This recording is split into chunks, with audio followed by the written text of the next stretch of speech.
दोस्तों जय श्री राम।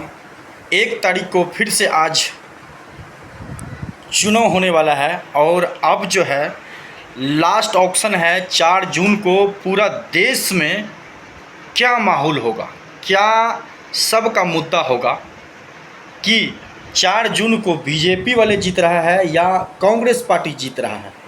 क्या अब की बार अगर बीजेपी सरकार जीता तो क्या कुछ करेंगे पूरे देश के लिए, ये मायने रखता है।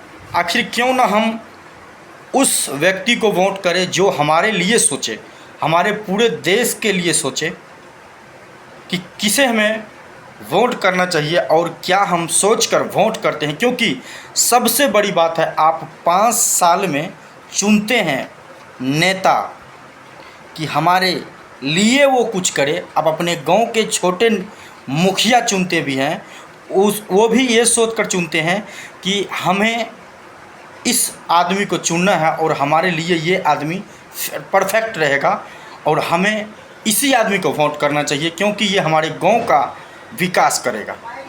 इस कर हम उस आदमी को चुनते हैं और हम उसी तरह से, ये लोकसभा का चुनाव है, हमें ये चुनना है कि हम किसे वोट करें और कौन हमारे देश के लिए, पूरे राज्य के लिए क्या कुछ करेगा।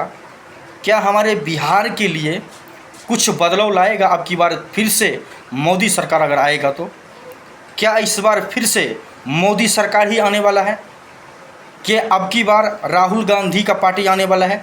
आप सब कमेंट बॉक्स में ज़रूर बताइए क्योंकि अब की बार 4 जून को वो तहलका होने वाला है जो विरोधियों का तख्ता गोल होने वाला है। तो आप सब बने रहिए हमारे वीडियो में, हमारे चैनल को सब्सक्राइब कर लीजिए। तब तक मिलते हैं अगले वीडियो में। जय हिंद, जय श्री राम। अब की बार मिलेंगे सबसे बड़ी खबर के साथ कि 4 जून को क्या कुछ होने वाला है। जय हिंद।